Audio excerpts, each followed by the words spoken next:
उल्टा तवा देखा है क्या कभी? हाँ देखा है, लेकिन सड़क पर चलते हुए पहली बार देख रहा हूँ। इसी सड़क से गुजर रही श्यामा फौरन समझ गई थी कि रास्ते पर खड़े वो दोनों लड़के असल में उसी का मजाक उड़ा रहे थे। श्यामा को उनकी बात का बहुत बुरा लगा, लेकिन उसने उन लड़कों के मुंह लगना ठीक नहीं समझा और चुपचाप अपने घर चली आई और किसी से बिना कुछ कहे अपने कमरे में आकर उदास बैठ गई। और फिर, श्यामा, तू कब आई और यहां ऐसे गुमसुम क्यों बैठी है? शाम को लड़के आने वाले हैं, चल तैयार हो जा। क्या फायदा माँ, मुझे पता है बाकी सब की तरह वो भी मेरे काले रंग का मजाक बनाकर शादी से मना ही करने वाले हैं। नहीं मेरी बच्ची, तू ये सब मत सोच। वो सब तो बेवकूफ थे जो बस चमड़ी के रंग को देखते रहे। तेरी सुंदर सीरत वो पहचान ही नहीं सके। तू देखना बेटी, एक दिन तेरा राजकुमार जरूर तुझे लेने आएगा, जो तेरे रंग को नहीं तेरे मन को पढ़ सकेगा। तो कुछ ऐसी थी श्यामा की जिंदगी। घर के काम से लेकर सिलाई कढ़ाई और पढ़ाई में भी अव्वल, लेकिन फिर भी लोग उसके गुणों को नहीं बल्कि उसके काले रंग को ही देखते थे, जिसके चलते श्यामा का हर जगह तिरस्कार होता था। और इस तिरस्कार से लड़ते हुए श्यामा अब थकने लगी थी। श्यामा की मां ने हर बार की तरह उसे दिलासा तो दे दिया था, लेकिन असल में वो खुद बहुत डरी हुई थी। मैंने श्यामा को समझा तो दिया है मां, लेकिन इस बार अगर लड़के वालों ने मना कर दिया तो मेरी बच्ची टूट जाएगी मां। आप ऐसा मत होने देना मां, इस बार उसका घर बसा देना मां। श्यामा की माँ, सुनो, लड़के वाले बस आने ही वाले हैं। सब तैयारी तो है ना? हाँ, अब तैयारी सब हो गई है। और श्यामा, उसे जरा अच्छे से क्रीम पाउडर लगा देना। सरपंच जी बता रहे थे लड़का शहर में अच्छी नौकरी करता है। चाहे जो हो जाए, इस बार बात बिगड़नी नहीं चाहिए। हाँ जी, मैंने श्यामा को कहा तो है अच्छे से तैयार होने के लिए, लेकिन सच कहूं तो मुझे अब डर लग रहा है कहीं इस बार भी। नहीं नहीं, ऐसा वैसा कुछ मत सोचो। वो लोग जो मांग रखेंगे हम कैसे भी करके पूरी कर देंगे। बस इस बार कैसे भी श्यामा का रिश्ता हो ही जाना चाहिए। पर्दे के पीछे खड़ी श्यामा अपने माता पिता की सारी बातें सुन रही थी।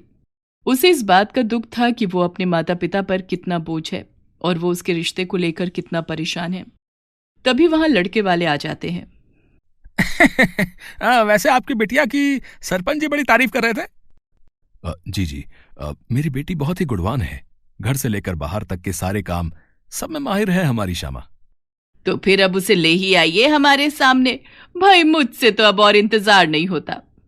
श्यामा की मां फौरन जाकर श्यामा को अपने साथ लेकर बाहर आती है और फिर श्यामा को देखते ही लड़के वालों के तेवर ही बदल जाते हैं। ये है आपकी बेटी जिसकी इतनी तारीफें हो रही थी अभी। अरे पूरी दुनिया में सुंदर लड़कियों का अकाल पड़ गया है क्या, जो इससे हम अपने बेटे की शादी करेंगे? ना भाई ना, मुझे तो लड़की बिल्कुल भी पसंद नहीं है। चलो जी, जो हो गया बस हो गया। श्यामा के माता पिता की लाख मिन्नतें करने के बावजूद इस बार भी लड़के वाले नहीं माने और श्यामा के मुंह पर रिश्ते से इनकार करके वहां से चले गए। लड़के वालों के वहां से जाने के बाद श्यामा के पिता रोने लगते हैं और उन्हें संभालते हुए उसकी मां भी रोने लगती है। और ये सब देखकर श्यामा को बहुत बुरा लगता है। वो घर से निकल जाती है और गांव की नदी के किनारे पर बैठकर रोने लगती है। श्यामा जब भी उदास होती थी हमेशा इसी नदी किनारे आकर बैठा करती थी और मछलियों से बातें करने लगती थी, क्योंकि उसके माता पिता के अलावा सिर्फ ये मछलियां ही तो थीं जो कभी उसके काले रंग को देखकर उससे मुंह नहीं मोड़ती थी। जिसका डर था वही हुआ। आज फिर वो लोग मना करके चले गए। अब तुम लोग ही बताओ क्या करूं? क्या क्या इसी नदी में कूदकर अपनी जान दे दूं? शायद फिर सब ठीक हो जाए।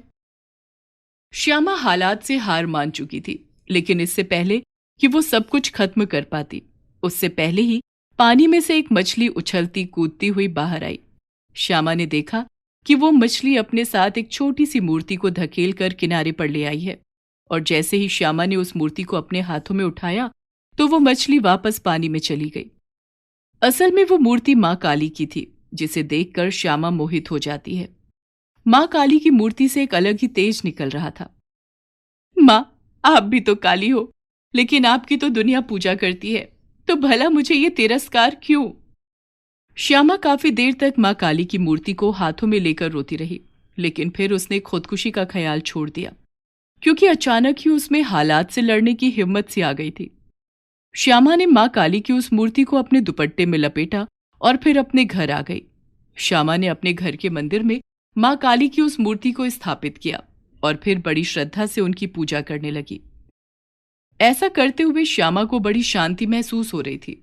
दिन गुजरते गए और हर बीतते दिन के साथ माँ काली के प्रति श्यामा के मन में श्रद्धा बढ़ती ही रही।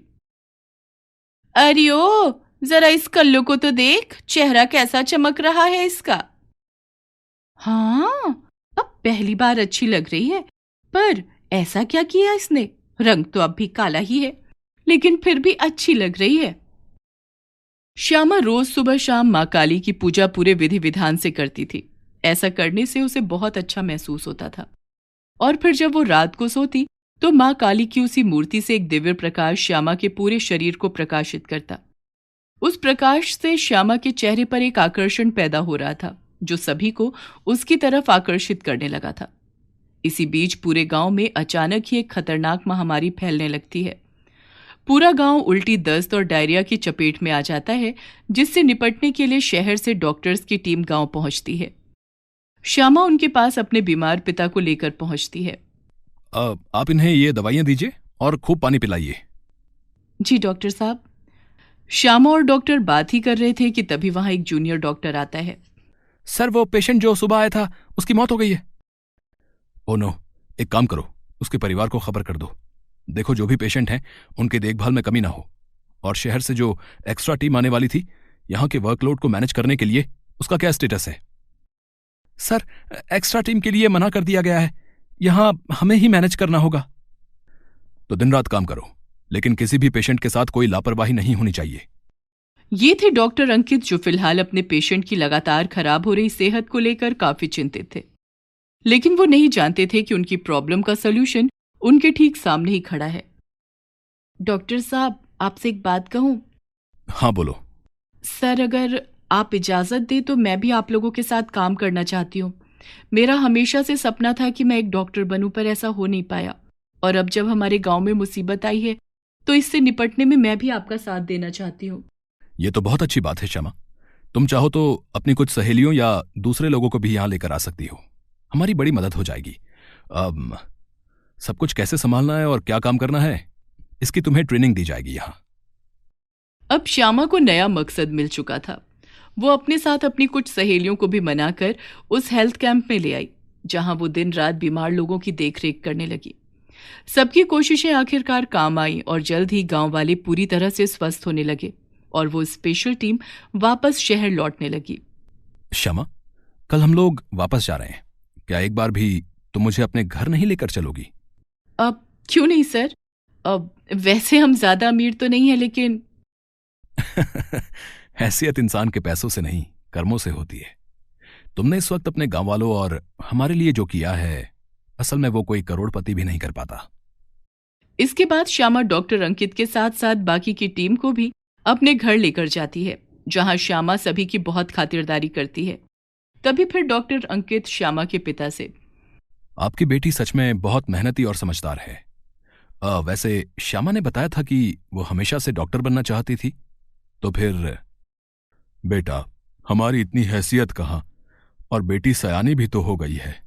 अब तो बस कैसे भी इसका घर बस जाए, उसके बाद जो इसका परिवार चाहे इसे कराए। और उसका होने वाला परिवार चाहे कि ये जरूर एक डॉक्टर बने, तो तब तो आप लोगों को कोई एतराज नहीं ना? मैं आपकी बात समझा नहीं डॉक्टर साहब। मैं आपकी बेटी से शादी करना चाहता हूं और इसे डॉक्टर भी बनाना चाहता हूं, लेकिन अगर आपकी इजाजत हो तो। डॉक्टर अंकित की बात सुनकर श्यामा के माता पिता की आंखों से खुशी के आंसू बहने लगते हैं। उधर किचन में खड़ी श्यामा भी सारी बातें सुन रही थी। उसके चेहरे पर मुस्कान और आंखों में चमक थी। वो फौरन माँ काली की मूर्ति के सामने जाती है और, माँ, धन्य हो माँ। मुझे उम्मीद नहीं थी कि आप मेरी खाली झोली इस तरह से भर दोगी। मैं कहती थी ना तुझसे कि एक दिन तेरा राजकुमार जरूर आएगा तुझे लेने। देख तो जरा आकर एक बार, तेरी मर्जी जरूर पूछ ली जाए। श्यामा ने मुस्कुराकर अपनी माँ की तरफ देखा। उसकी आंखों की चमक और चेहरे की खुशी उसके मन की बात साफ साफ बता रही थी। माँ काली की कृपा से अब श्यामा को सब कुछ मिलने जा रहा था, एक अच्छा जीवन साथी भी। और आत्मविश्वास से भरा नया जीवन भी।